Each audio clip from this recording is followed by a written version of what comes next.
Rappler. Ang least trusted at foreign-funded media na sinusuka ng taong bayan ay pinapa-shutdown na ng Securities and Exchange Commission. Magandang balita ito. Sa araw na ito ang least trusted media at foreign-funded na Rappler ay pinapa-shutdown ng Securities and Exchange Commission.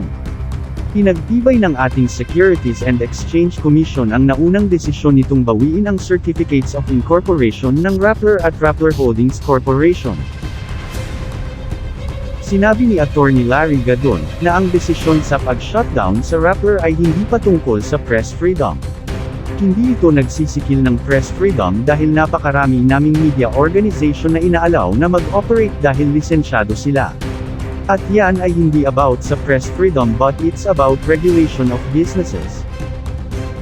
Kaya hindi po pwede na basta ka na lang tatayo ng kumpanya na wala naman palang registration.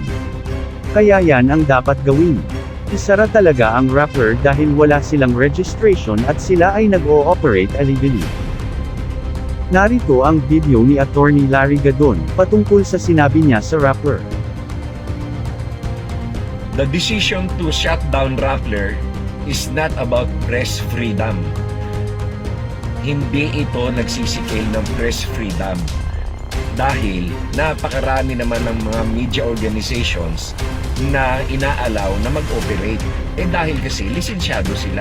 Itong Rappler, dahil na they failed to comply with the requirements of the law on registration of companies, hindi talaga sila dapat na mag-operate.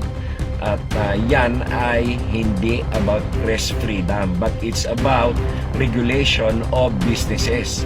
Kaya yan ang dapat na gawin. Isara talaga yung Rappler dahil wala silang registration at sila ay nag-ooperate illegally.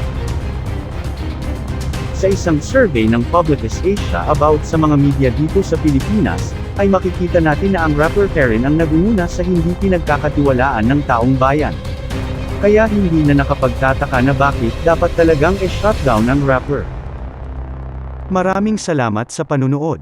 Kung hindi ka pa nakapag-like at subscribe mag-subscribe na kayo at i-hit na rin ang notification bell para lagi kayong updated sa channel ko.